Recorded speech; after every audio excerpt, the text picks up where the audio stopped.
5 को स्ट्रिंग में रखा, 4 को स्ट्रिंग में रखेंगे तो क्या करेगा? लिख के दिखाओ तो, या दोनों रिजल्ट जो मैं बोल रहा हूँ शायद लोग जो भी नहीं है वो नहीं समझ पा रहा होगा, या इन दोनों में से भी समझ नहीं पा रहा है, समझी नहीं ना? हाँ, 5 + 4 लिखता हूँ मैं, तो क्या आएगा? 5 + 4 इक्वल टू क्या आएगा? 9। ये सबको पता है, बच्चे वाली बात। अगली लाइन में आते हैं। 5 को एज अ स्ट्रिंग लिखते हैं, 5 को एज अ स्ट्रिंग। स्ट्रिंग लिखते हैं, 4 को भी एज अ स्ट्रिंग लिखते हैं। अब क्या आएगा? 54 आएगा रिजल्ट, Yes. ना कि 9 आएगा। अब सोचो, वही 5 वही 4 वही प्लस ऑपरेटर, लेकिन इस बार ऑपरेशन अलग किया। Yes. क्यों?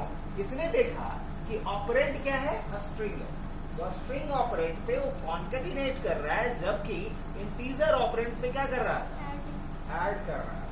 तो क्या बोलेंगे? किसी प्लस का अलग अलग इनपुट पे अलग अलग क्या है? बिहेवियर है, और इसी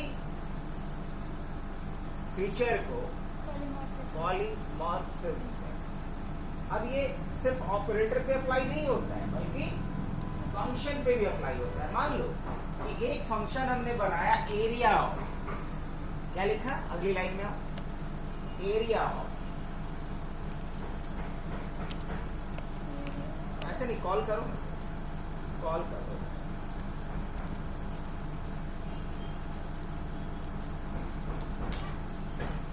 एक साथ एरिया ऑफ एक साथ पेयर ऑफ स्मॉल ब्रैकेट, और उसमें मान लो कि हमने ट्रायंगल पास कर दिया।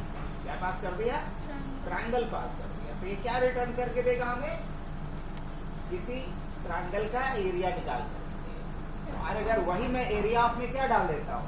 रेक्टेंगल डाल देता हूँ, तो किसका एरिया रिटर्न करके देगा? रेक्टेंगल। तो सोचो, एक ही फंक्शन जो अलग अलग इनपुट पे क्या कर रहा है? अलग अलग ऑपरेशन परफॉर्म कर रहा है। तो ये भी किसका एग्जांपल हुआ? पॉलीमॉर्फिज्म का। रियल टाइम में भी ऐसा ही होता है भाई। एक बंदा ऑफिस में है तो उसका अलग जॉब रोल है, घर में है तो अलग जॉब रोल है, किसी रिलेटिव के यहाँ गया है तो अलग जॉब रोल है, नहीं? उसी तरीके से पॉलीमॉर्फिज्म का मतलब है कि जब एक ही ऑपरेटर या एक ही मेथड से अलग अलग कंडीशंस पे अलग अलग टास्क परफॉर्म करवाया जाता है, तो ये कहलाएगा पॉलीमॉर्फिज्म। अब पॉलीमॉर्फिज्म लिख दो। इसको हटा दो। हाँ, इसको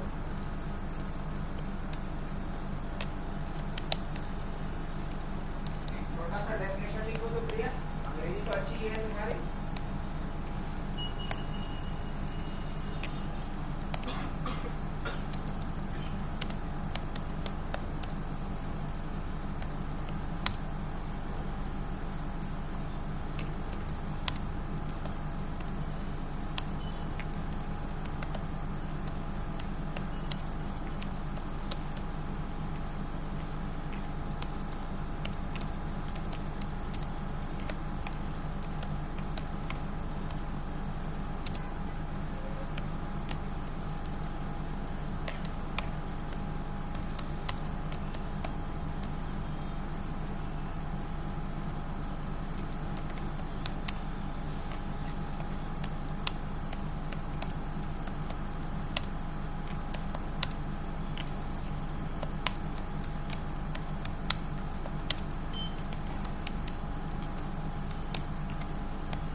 पॉलीमॉर्फिज्म का मतलब ये होता है एन ऑपरेटर और फंक्शन है मल्टीपल फॉर्म, है ना? अगर एक ऑपरेटर या एक फंक्शन का मल्टीपल फॉर्म हो तो इसी को कहा जाता है पॉलीमॉर्फिज्म। एन ऑपरेटर और function have multiple form,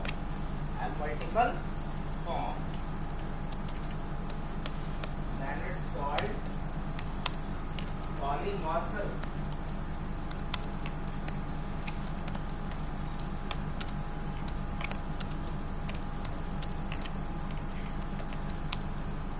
An operator or function can have multiple form. Have multiple form.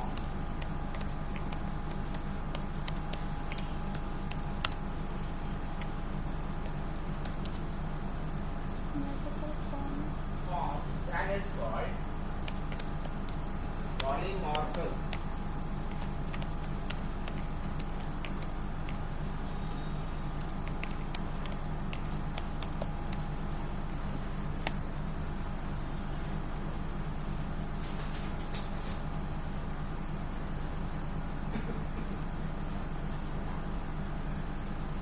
अब आते हैं अगली line.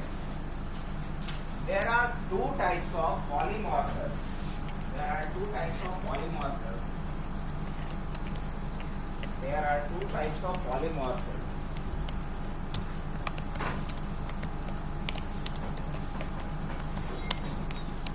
There are two types of polymorphism. Runtime polymorphism. Multi-line comment लिख लो. Yes, someone switched it. Runtime polymorphism and compile time polymorphism.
किसके बारे में? Runtime polymorphism.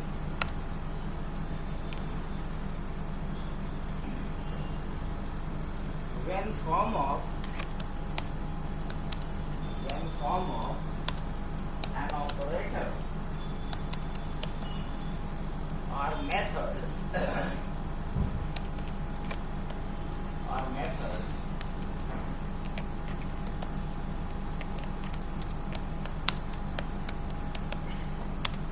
has been changed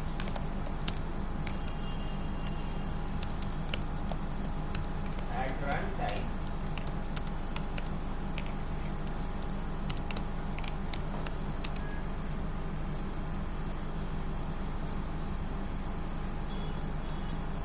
then it's called runtime polymorphism.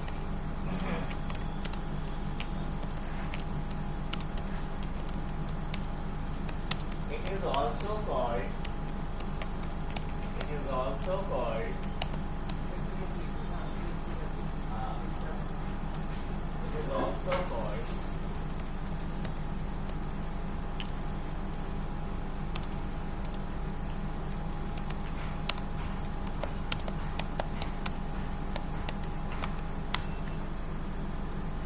dynamic polymorphism. Dynamic polymorphism.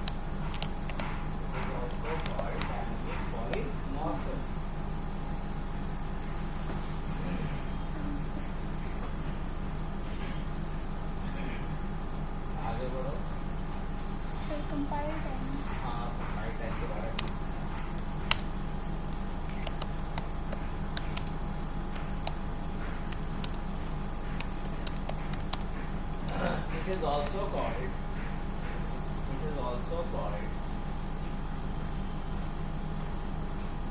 Sir run time में हाँ? Run time वाले में अभी किसके बारे में लिखना है?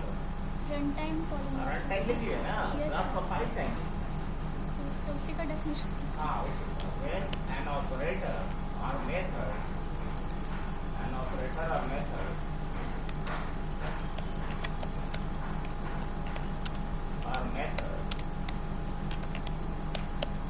has been changed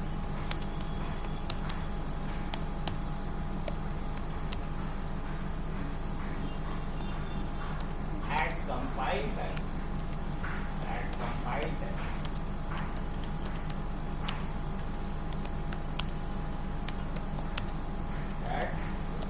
then it's called compile.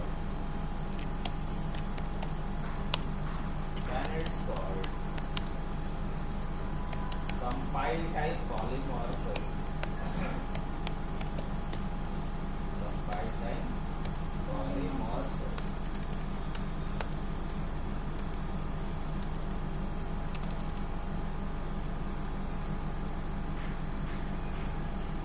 Most of programming languages support this type of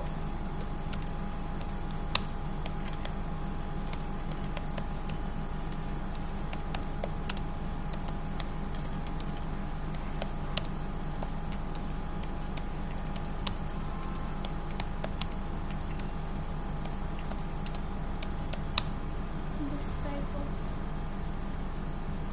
most of programming languages support this type of polymorphism.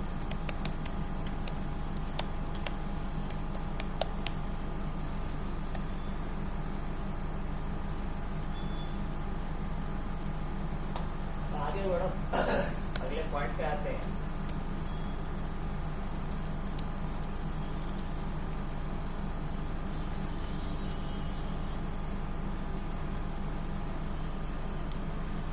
There are different ways to implement polymorphism. There are different ways to implement polymorphism.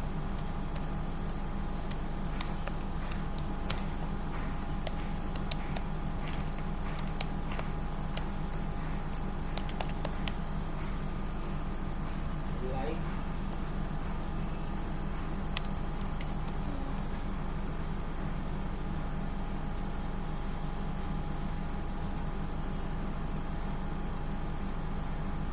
पहला point लिखो.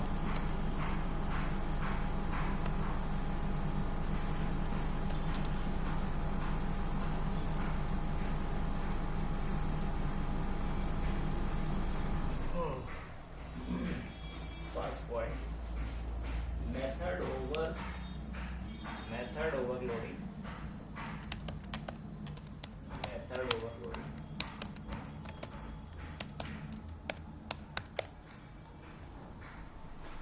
Second point, method overriding.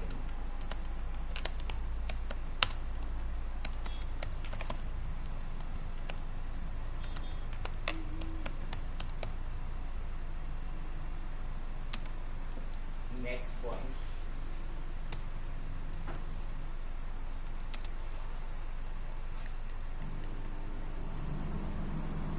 operator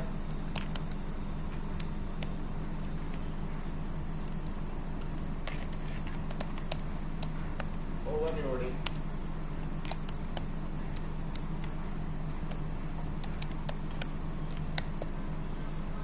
Next,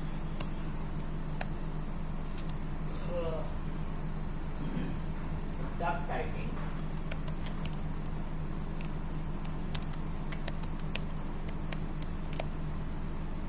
Next, monkey patching.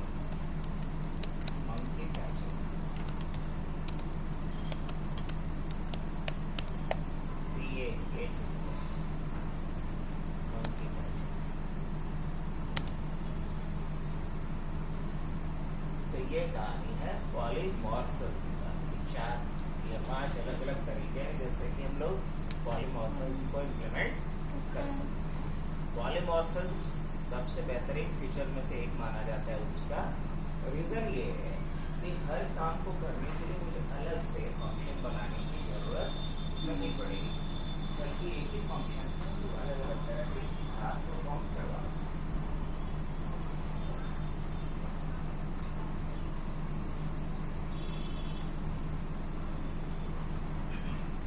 क्या लिखे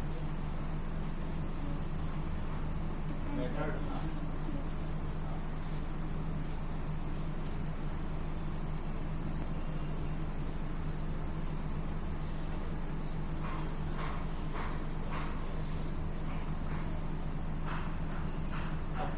पहले इसका lab करवा दें Yes, sir. या एक पॉइंट और है इसका थ्योरी पहले लिख ही लें। ठीक है सर। एब्स्ट्रैक्शन बिकॉज दो का तो थ्योरी और लैब हो ही गया है, Yes, sir. इनकैप्सुलेशन और इनहेरिटेंस। तो लिख लेते हैं next point abstraction.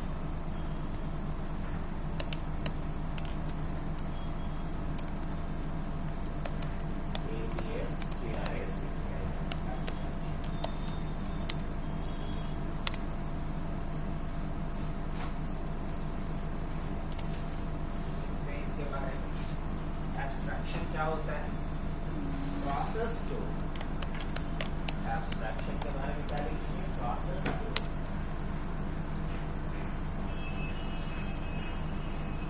show only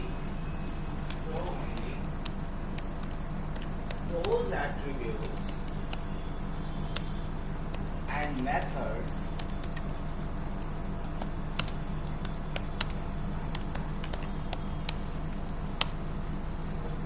that are actually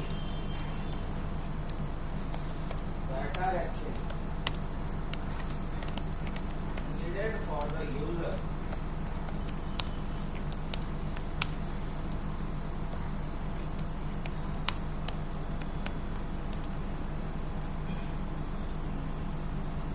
for user, full stop. It is mainly used to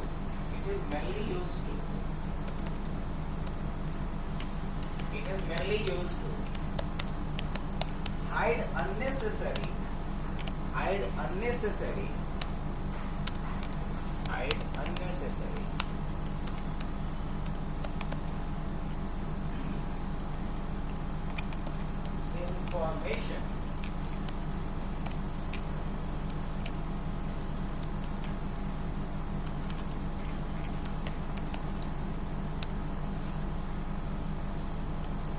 mainly used to hide unnecessary information and show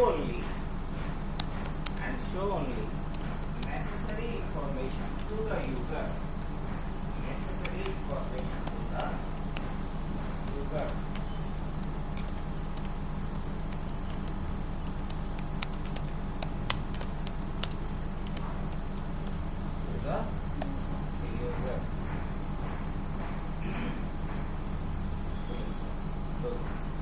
अब रियल टाइम में कोई भी example ले लो, जैसे ये लैपटॉप ही ले लो ना, तो लैपटॉप का सारा चीज दिख रहा है क्या?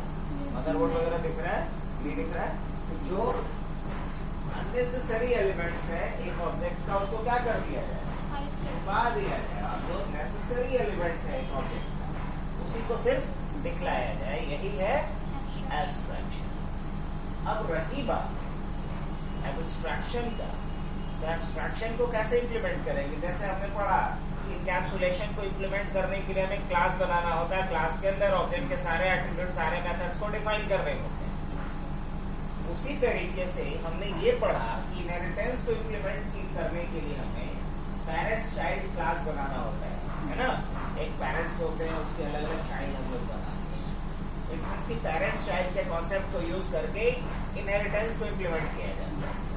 पॉलीमॉर्फिज्म के बारे में हमने पढ़ा कि मेथड को मुख्य रूप से कहेंगे दो ही बात, मेथड को ओवरलोड और ओवरराइड करके हम लोग किसको इम्प्लीमेंट करते हैं? Polymorphism.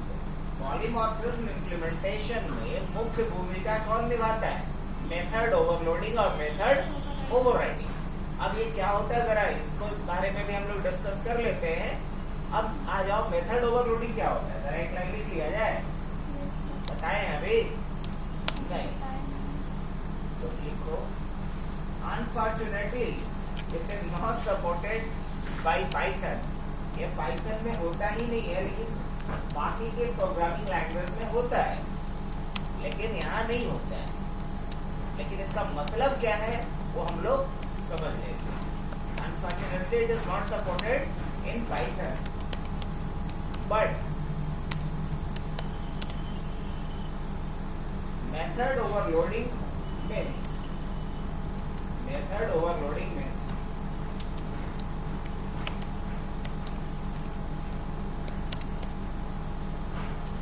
a function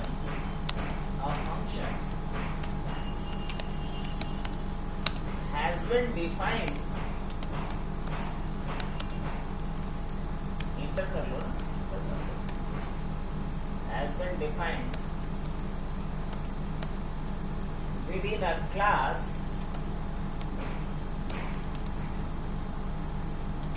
with same name,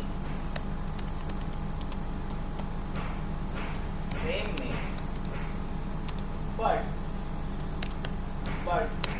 with different signature. अब अगर सिग्नेचर ना समझ में आए तो आर्गुमेंट लिख लो, बट विथ डिफरेंट आर्ग्यूमेंट। इसी को क्या कहेंगे? अब देखो, जैसे मान लो एक क्लास हमने बनाया ABC, उस क्लास के अंदर मान लो A नाम का एक फंक्शन बनाया, उसमें एक आर्गुमेंट भी डाले तो भी काम हो जाए, 2 आर्गुमेंट डाले तो भी काम हो जाए, 3 आर्गुमेंट डाले तो भी काम हो जाए। तो इसके लिए हम एक ही फंक्शन का मल्टीपल क्या बनाएंगे? फॉर्म बनाएंगे, और ये क्या कहलाएगा? ओवरलोडिंग कहलाता है। क्या कहलाता है? ओवरलोडिंग कहलाता है। अगर एक ही फंक्शन का अलग अलग फॉर्म हो तो ये कहलाएगा overloading.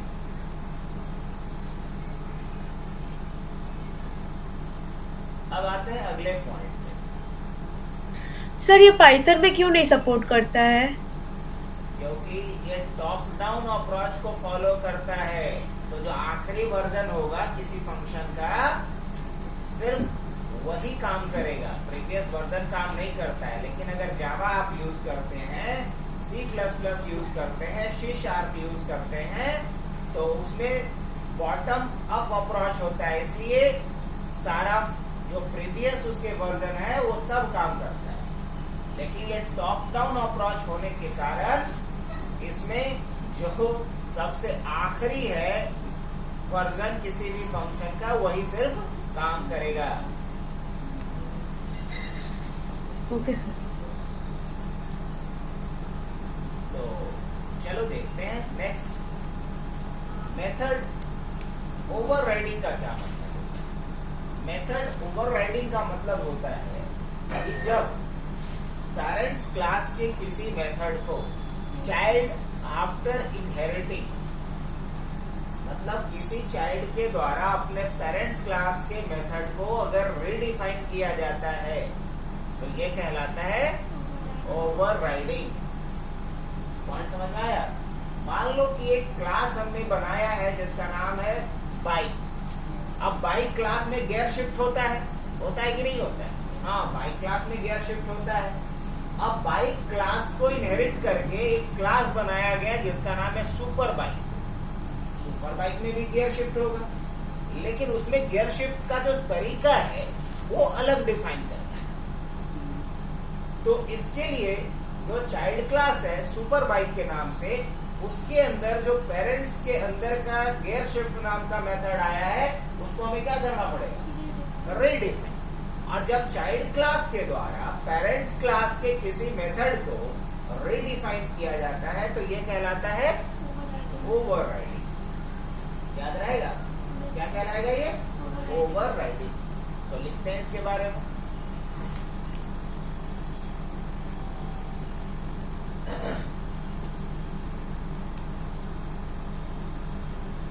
Method of a parents class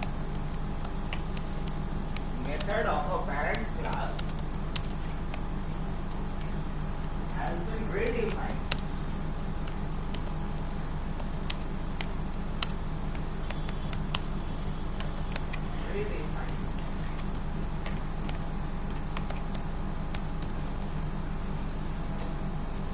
by the child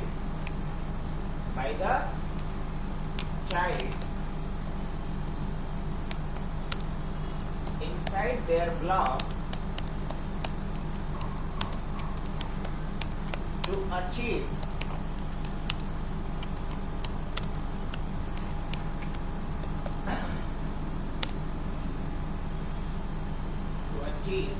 other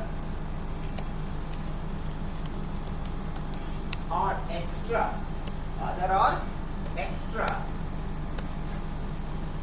functionality, to achieve other or extra functionality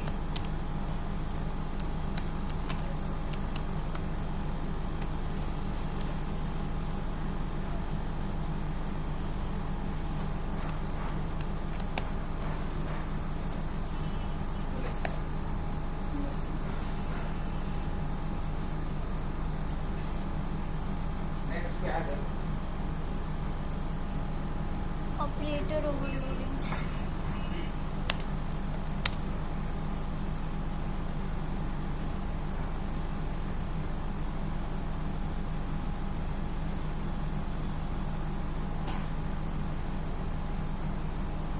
अब आते हैं किसके ऊपर ऑपरेटर ओवरलोडिंग लिख ही सकती हो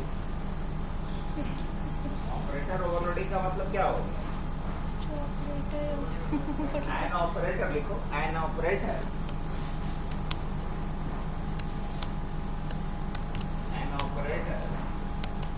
has multiple form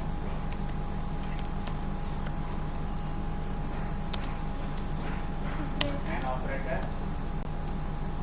have तो गया तो लिखी थी an operator have multiple form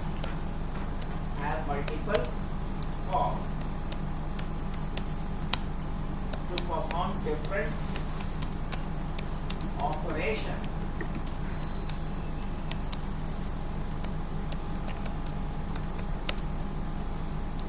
according to the operands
Yes. तो एब्स्ट्रैक्शन क्या अच्छा हम लोग इसके बारे में देख रहे थे ना ओवरलोडिंग Yes, तो sir. ये भी हो गया अब आते हैं किसके ऊपर Ductile. लिख लो एक लाइन इसके बारे में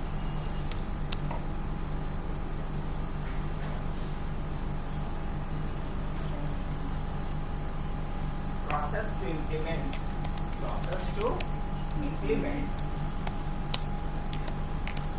a runtime polymorphism process to implement a runtime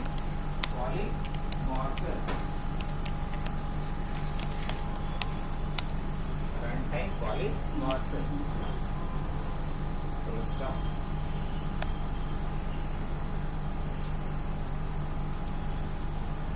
it allows us to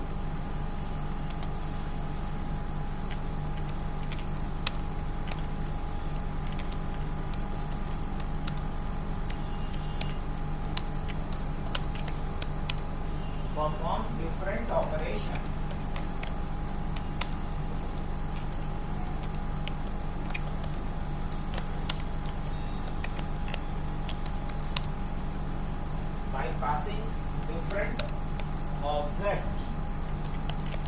by passing different object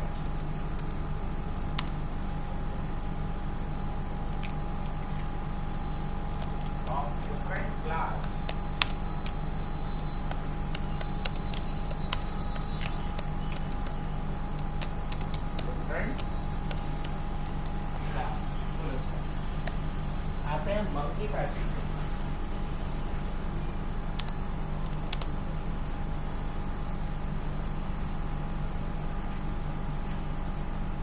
to implement dynamic polymorphism. Way to implement dynamic polymorphism.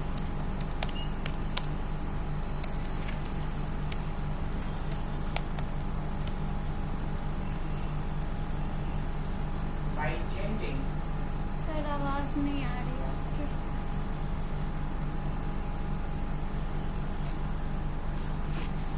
अब सुन पा रही हैं? Way to implement dynamic polymorphism by changing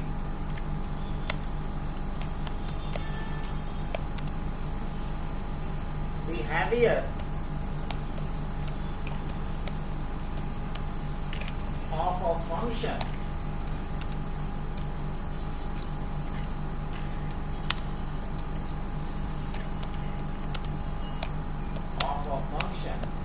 at runtime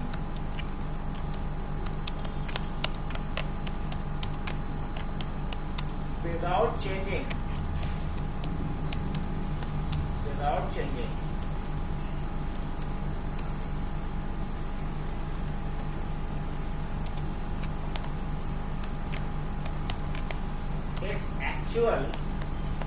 its actual code.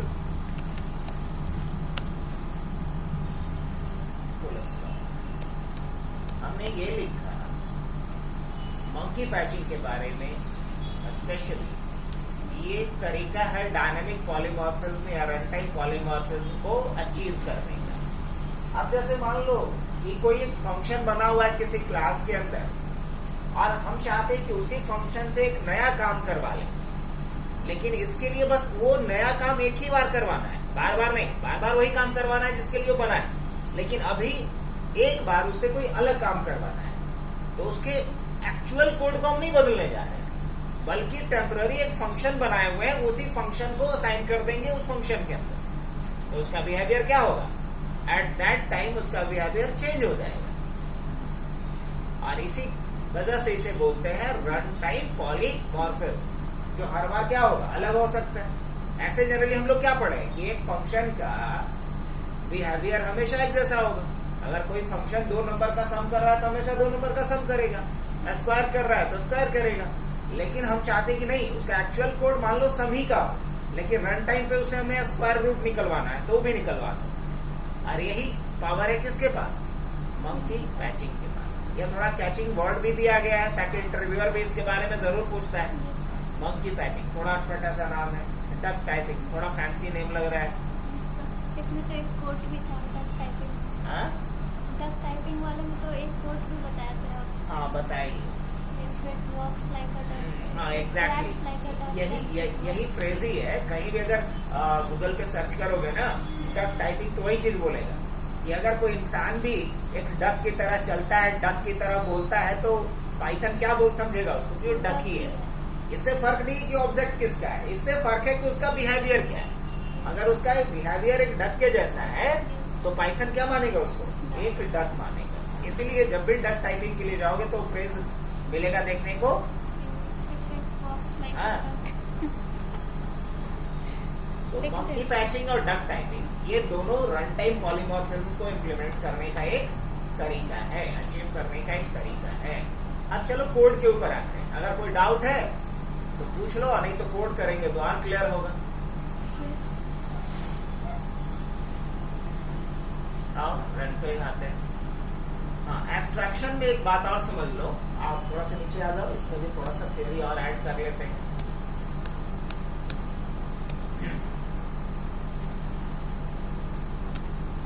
To implement abstraction,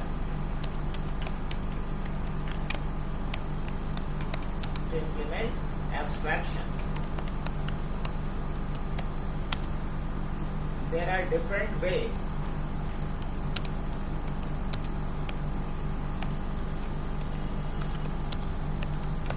like पहला to make the member of the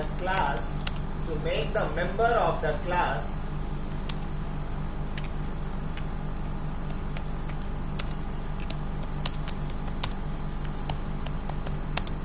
private,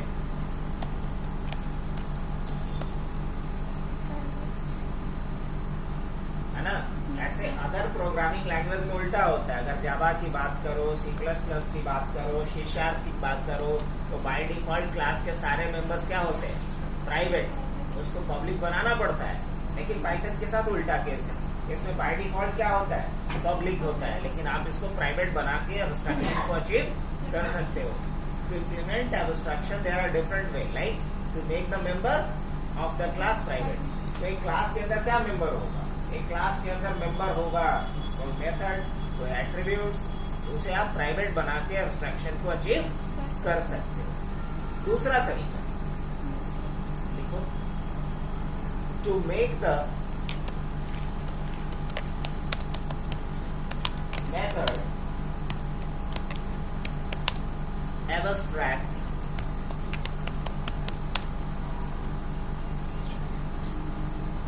अब इसी में लिखो आगे, abstract method is a method, हाँ फुल स्टॉप के बाद इसी में abstract method is a method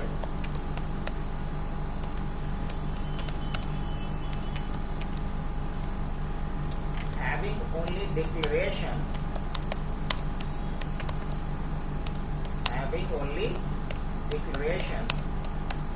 without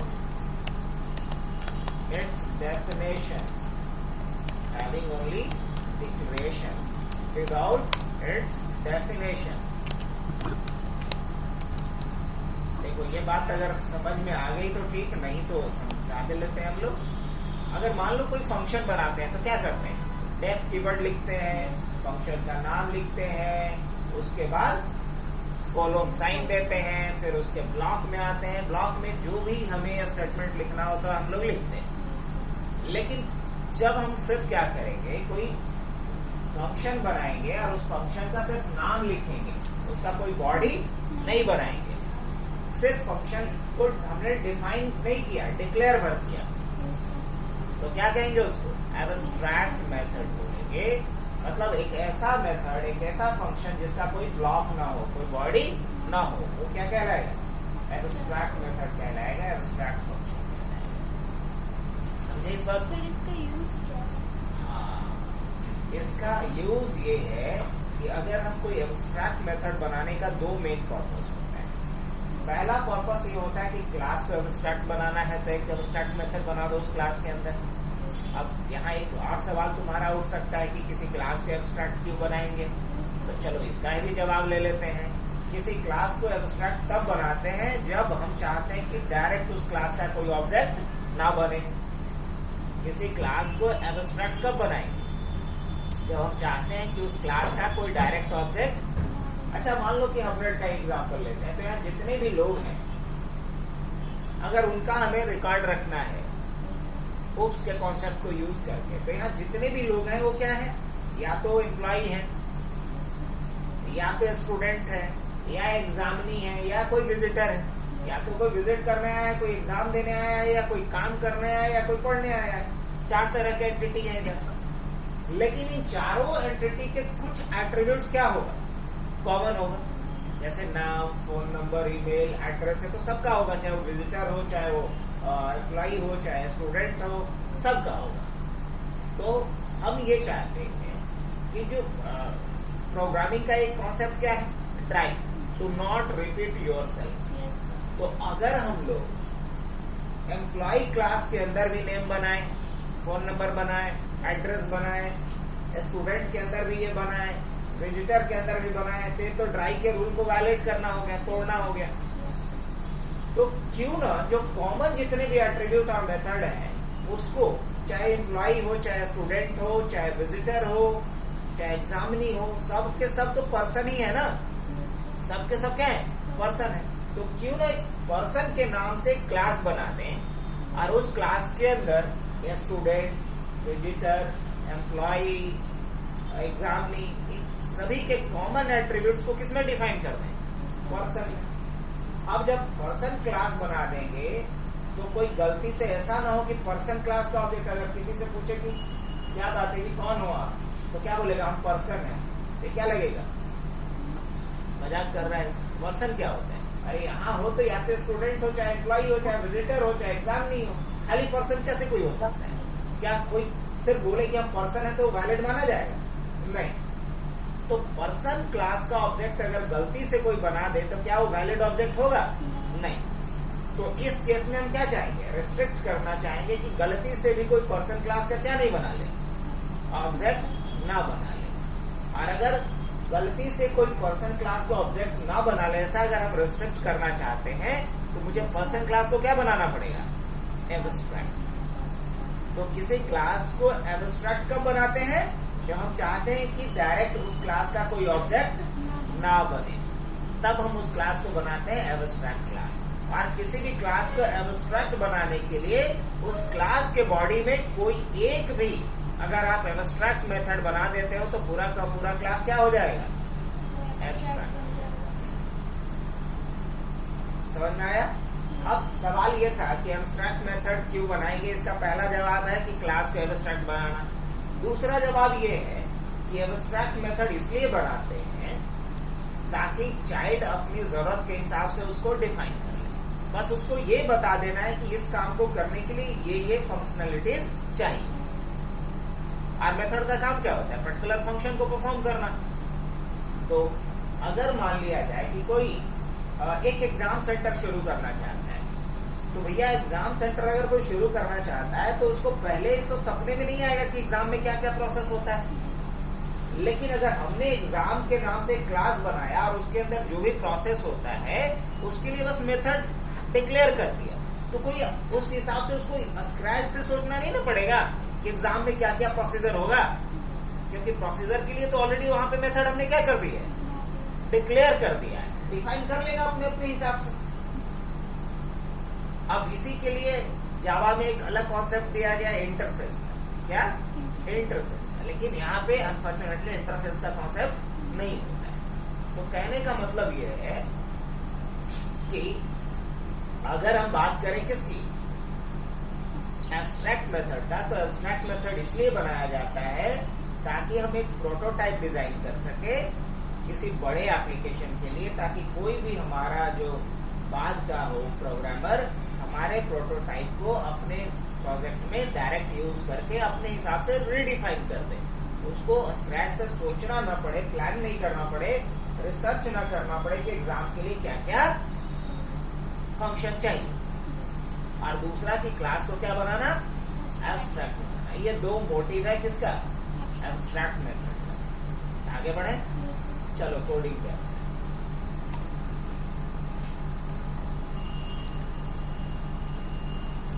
एक नया फाइल ही ले लो। इसको हटा देते हैं। इसको हटा दे।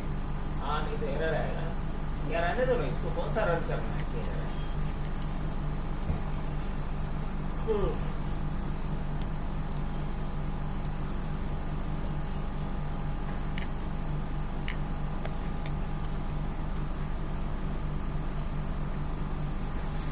फिर सर इसको पहले सेव कर देता है, अदरवाइज ये फिर डिलीट हो जाएगा।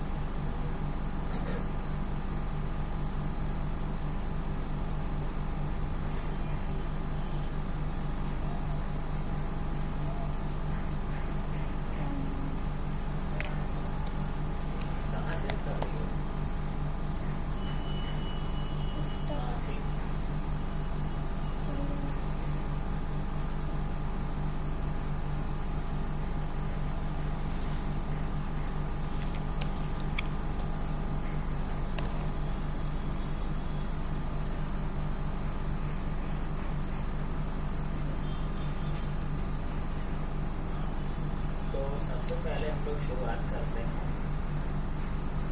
पॉलीमॉर्फिज्म में ओवरलोडिंग से। इससे ओवरलोडिंग से, लेकिन ओवरलोडिंग बाय डिफॉल्ट होता है। Yes, overriding. तो कोई नहीं, फिर भी लिखो। इसको एक काम करते हैं, एक क्लास बनाते हैं जिसका नाम रखते हैं कैलकुलेशन। लिखो क्लास कैल्क, CALC। खोलो दो।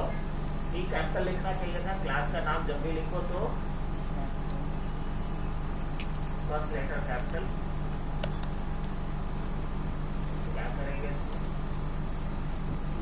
क्लास एक बनाए जिसका नाम क्या रखे, कैल।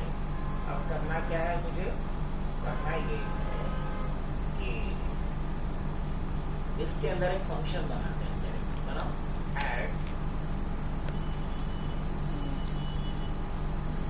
इसमें 2 आर्गुमेंट लेते हैं। क्या करते हैं इसमें? 2 आर्गुमेंट लो। एक तो सेल्फ लेंगे और उसके बाद क्या लेंगे, उसके बाद ए और बी लेते हैं। चलो अब यहाँ पे क्या करेंगे, हम लिखते हैं प्रिंट या प्रिंट नहीं, चलो रिटर्न करवा लेते हैं। क्या करवा लेते हैं? रिटर्न ए प्लस बी कर सकते हैं। या बेहतर ये होगा, ऐसे भी नहीं करते, और इसको अच्छे से लिखा जाए तो लिखेंगे एक वेरिएबल पहले बना लेते हैं, लिखेंगे self dot result, self dot या self dot value equal to A plus B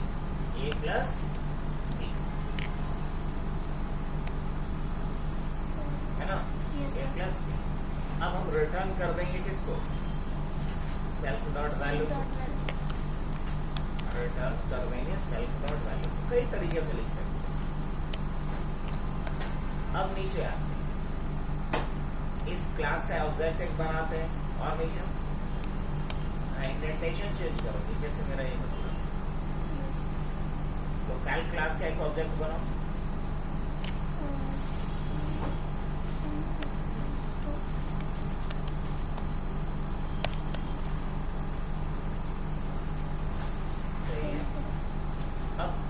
कैसे? अब कॉल करोगे ना इसको, लिखो c1 डॉट ऐड और यहाँ पास करेंगे 2 वैल्यू, ब्रैकेट शुरू करेंगे, एक वैल्यू पास करेंगे, मान लो कोई भी 2 नंबर ले लो ना, और इसको कहीं स्टोर करना पड़ेगा, नहीं तो प्रिंट करना पड़ेगा। या तो प्रिंट में डायरेक्ट डाल दो इस पूरे लाइन को, किसके ब्लॉक में डाल देते हैं? प्रिंट के ब्लॉक में डाल देते हैं। स्टोर तो तब करवाना होता है जब इन फ्यूचर इसको यूज करना होगा। बस डायरेक्ट हमें रिजल्ट ही तो चेक करना है। अब रन करते हैं इसे। अभी हमने बस सिंपल एक क्लास बनाया है और एक उसके अंदर मेथड बनाया है। मेथड के अंदर 2 वैल्यू रिसीव किया और उसको ऐड करके रिटर्न किया।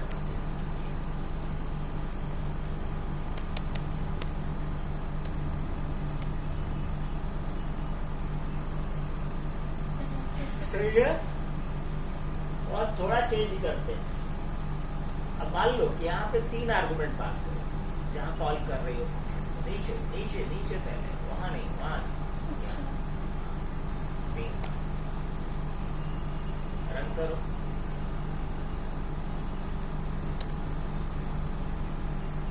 एरर आ जाएगा, क्या बोलेगा? Calc dot add text 3 positional argument but 4 were given. नहीं काम किया।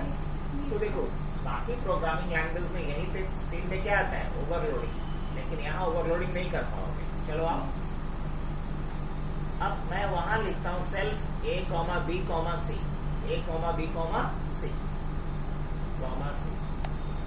और यहाँ पे प्लस कर देंगे c, प्लस c। अब रन करके देखेंगे, अभी रन हो जाएगा। हो गया? लेकिन चलो क्लोज करते हैं। इसका मतलब ओवरलोडिंग नहीं। ऊपर से सी हटाओ पहले, ऐड वाले फंक्शन, हाँ वहां से भी हटाओ, ई तक रहेगा, उसी को कॉपी कर लो या फिर नीचे आओ, डिफाइन करो फिर से ऐड मेथड, फिर से यहाँ पे ऐड मेथड को डिफाइन करेंगे और जो अभी चीज लिखी थी वो वही चीज।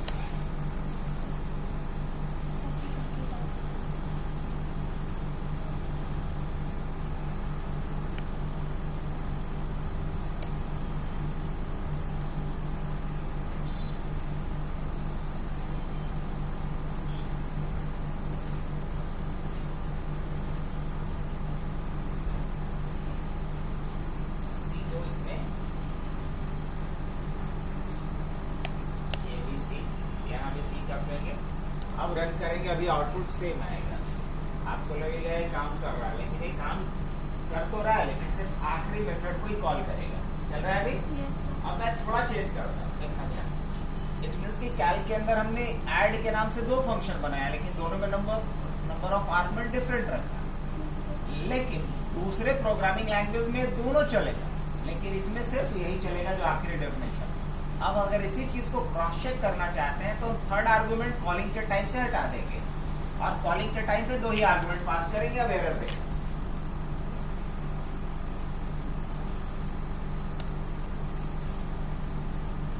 क्या क्या कह रहे हैं? calc dot add missing one required positional argument से।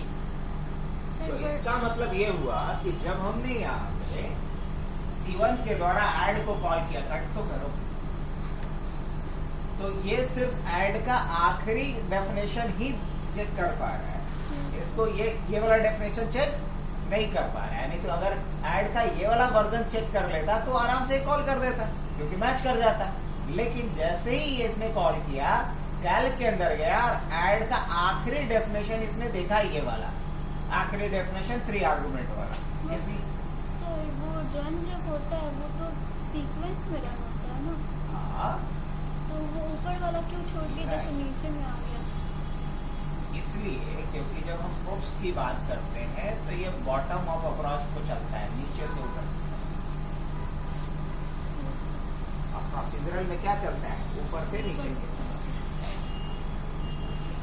लेकिन यही अदर प्रोग्रामिंग लैंग्वेज होता तो इसमें क्या रहता है? दोनों चलते ये दोनों चलता है। इसीलिए तो शुरू में ही हम बता दिए कि इसमें ओवरलोडिंग सपोर्ट नहीं करता है। ओवरलोडिंग का मतलब यही होता है कि एक ही क्लास के अंदर एक ही फंक्शन का मल्टीपल डेफिनेशन दिया जाए, अलग अलग आर्गुमेंट। तो ऐड में हमने कितना आर्गुमेंट पास किया है? दो आर्गुमेंट पास किया, तो काम नहीं कर रहा है। 3 पास कर देंगे तो करेगा। अभी 3 डालो, कर जाएगा। अब इसी का एक और वर्जन बनाते हैं जिसमें 3 आर्गुमेंट की जगह 4 लेते हैं, तो 3 वाला फिर काम नहीं करेगा। अभी 3 वाला काम कर रहा हूँ।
कॉल करो, एरर आएगी, क्योंकि अब आखिरी वाले वर्जन को ही ये सर्च कर पा रहा है। यस एरर आया? Yes sir. क्या समझ में आया? इससे ये समझ में आया कि यहाँ पे ओवरलोडिंग नहीं होता है। Yes sir. लेकिन एक जुगाड़ तो लगा सकते हैं। हाँ, एक जुगाड़ लगाया जा सकता है। क्या जुगाड़ लगाएंगे? ये जो बाकी का ऐड वाला मेथड बनाई वो सबको मिटाओ, एक ही ऐड मेथड रखेंगे और उसमें अलग अलग कंडीशन डालो। सर ये ऊपर वाला दोनों हटा दो। हाँ, ये दोनों हटाओ। ये ऊपर वाला ये नहीं, ये नीचे से दोनों हटाओ, एक रखेंगे sir.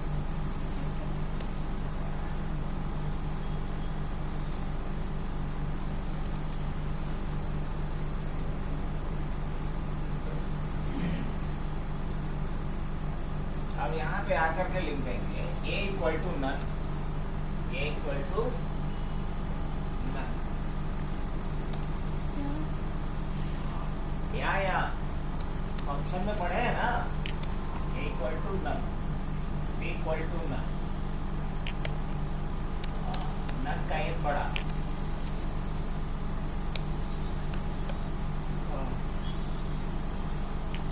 Equal to none, c equal to none. Equal to none.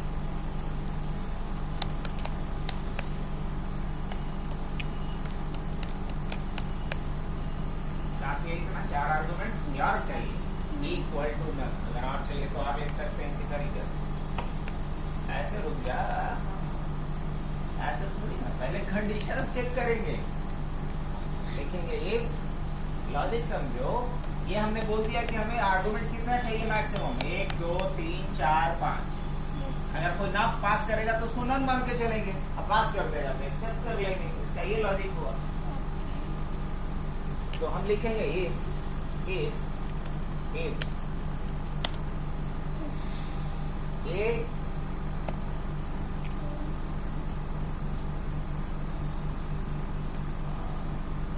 चलो ऊपर से नीचे की तरफ आते हैं। A is not null, A is not, not का साइन दो, हाँ, equal to none, null, and B is not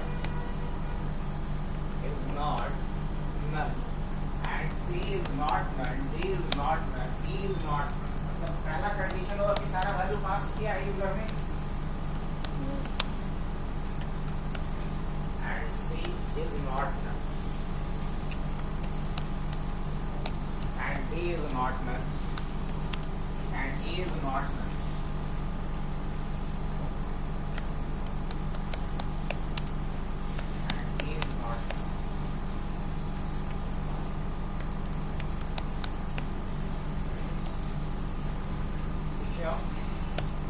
लिखेंगे सेल्फ डॉट वैल्यू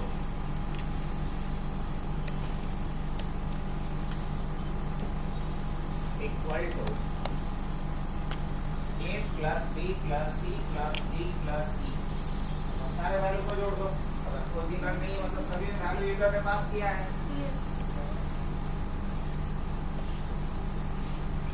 नीचे आएंगे रिटर्न, हाँ लिखेंगे रिटर्न क्या है तो,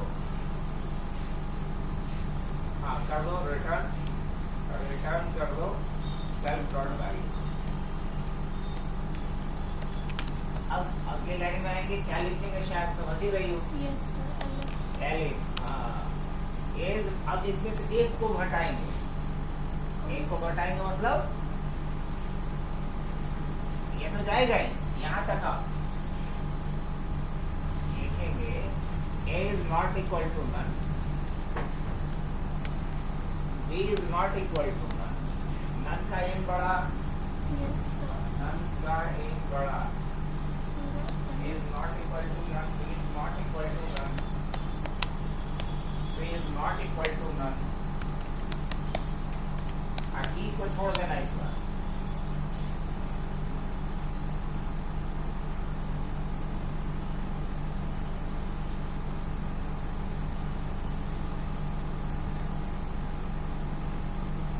उतना लग जाएगा। C is not equal to none, हाँ खोलो तो। अब लिखोगी self dot value equal to, अब इस बार कितने को ऐड करेंगे, 4। पकड़िए, अभी समझ आ रहा है। यस सर, तो वही कंडीशन ऑफ द स्टेटमेंट यहाँ भी लगा रहे हैं, क्योंकि ये जुगाड़ लगाना पड़ा, ये ओवरलोडिंग नहीं है, बस जुगाड़।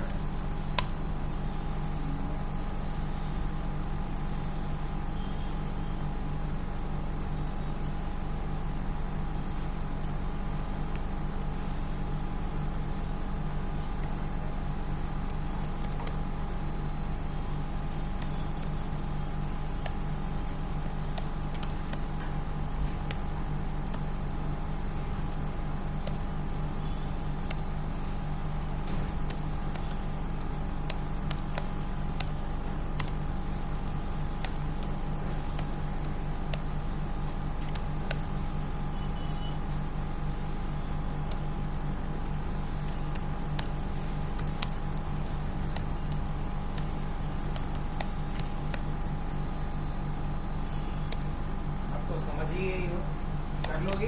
यस सर,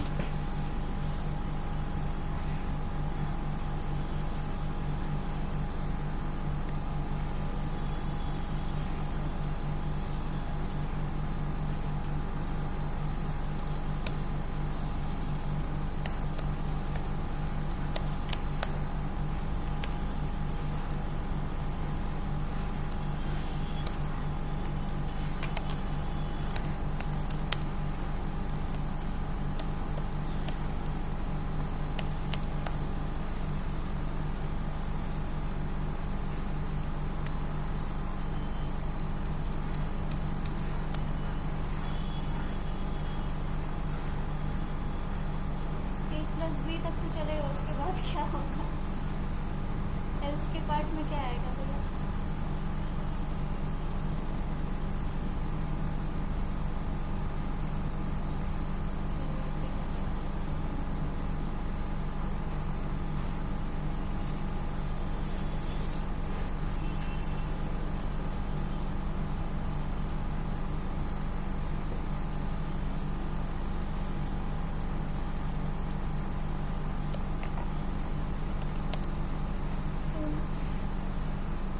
सर एल्स के पार्ट में क्या चलेगा? हाँ, एल्स में क्या अब लिखेंगे? दोनों पर तो कम से कम डालेगा ही, एल्स का तो कोई सवाल ही नहीं है, छोड़ देंगे छोड़ देंगे। कुछ नहीं। अब तुम क्या कर सकती हो, कैलकुलेटर का ऑब्जेक्ट बना हुआ है, कैल का ऑब्जेक्ट, Yes, sir. अब इसी को कॉपी कर लो और आप 2 बार डालो, 2 आर्गुमेंट, 3 आर्गुमेंट, 4 आर्गुमेंट, 5 आर्गुमेंट तक डालोगे, सारा काम करेगा। तो ये काइंड ऑफ सब्स्टिट्यूट हो गया किसका? ओवरलोडिंग। हाँ, मेथड ओवरलोडिंग का।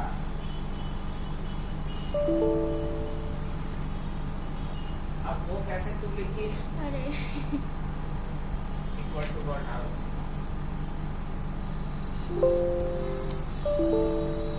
वहाँ भी यही गलती है। अच्छा, ये तो मेरा फिफ्टी हो गया।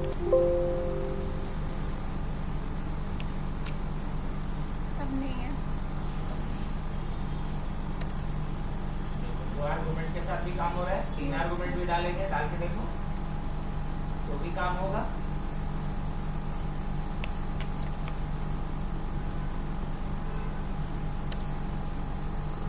यस, तो भी काम हो रहा है। 4 आर्गुमेंट डाल के देखो तो भी काम होगा।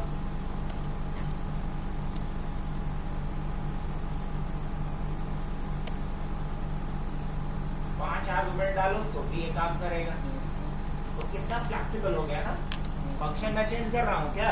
नहीं, फंक्शन तो वही है, लेकिन ये डिफरेंट आर्गुमेंट पे ऑपरेट कर पा रहा है।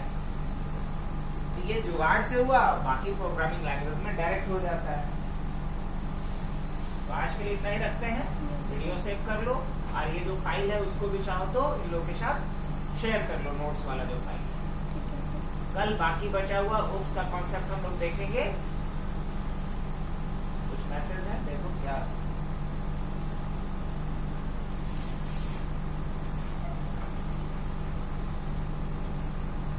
वीडियो पे। अच्छा, ठीक, खाली रीनेम कर देना ना वीडियो देख कर, देखो ठीक वही है सर। गलती हो सर जाएगी। उस दिन वाला सैटरडे वाला कर दिए थे। Rename कर टाइप्स दो। Of inheritance. Types of- yes sir. इसको भी रीनेम कर दो।